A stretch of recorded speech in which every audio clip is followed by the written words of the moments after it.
เฮ็ดไม้ปักเก้าผมเอาโต๊ะมาวาง8 เส้นเนาะเอาโต๊ะน้อยคันโต๊ะใหญ่มันก็สิบ่งามเนาะเอาโต๊ะน้อยเอาสานแบบลายคัด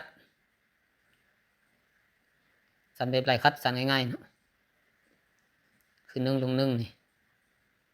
สานไปจัดเข้าให้มันเป็นตาที่เนาะบ่ให้ตาห่างหลายแต่ว่าให้มันเป็นตาเฮาบ่ได้เอาเข้าเจ็บให้มันเป็นตาน้อยนึงสานได้ประมาณนี้แล้วก็พอแล้วสำนี้เฮาก็มาเฮ็ดให้มันเสลียงหน่อยนึงมันยันเข้าเฮ็ดให้มันเสลียงให้หน่อยนึงเอาใส่น้ำหลังจากนี้เฮาก็เอาเชือกมามัดไว้ก่อนเนาะเพื่อเฮาเฮ็ดง่ายแล้วเฮามีเทปกาวติดไว้ก็ได้เนาะหรือว่ามีเชือกมีหนังยางรัดไว้ก็ได้แล้วเฮาก็มาโค้งหมุนแบบนี้เนาะโค้งสอดไขว้เข้าไปแบบนี้ลักษณะเฮาผูกเชือกไขว้เข้าไปแบบนี้จัดแปลงให้มันกระสับจัดแปลงเขาอีกเนาะแล้วเราก็เอาโค้งมาทางนี้โค้งมาด้านหลังก็เอามาสอดลงหูนี้พยายามจัดโต๊ะให้มันเรียงกันเนาะบ่ให้มันโค้งกันหลายให้มันเรียงกัน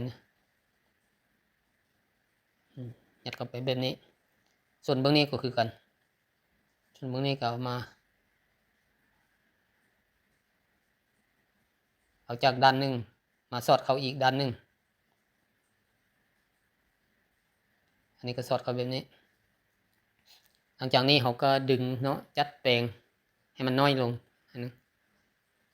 หลังจากนี้เขาก็ใส่กาวติดไม้เนาะใส่กาวไว้ป้าให้กาวแห้งหน่อยนึงแล้วเขาก็มาตัดจนไม้ออกได้สำนี้ก็แล้วพี่น้องเฮ็ดง่ายๆแล้วก็เอาไม้ปักกับผมไม้มาสอดขัดไว้แบบนี้ขัดไว้กับเส้นผมเนาะเวลาเขาใส่สอดขัดแบบนี้ตัวไม้ขัดนี้เขาสิประดับประดาใส่ย่อยใส่หยังก็ได้คือกันเนาะหลังจากนี้เขาก็นำใส่ขัดใส่เก้าผมลักษณะนี้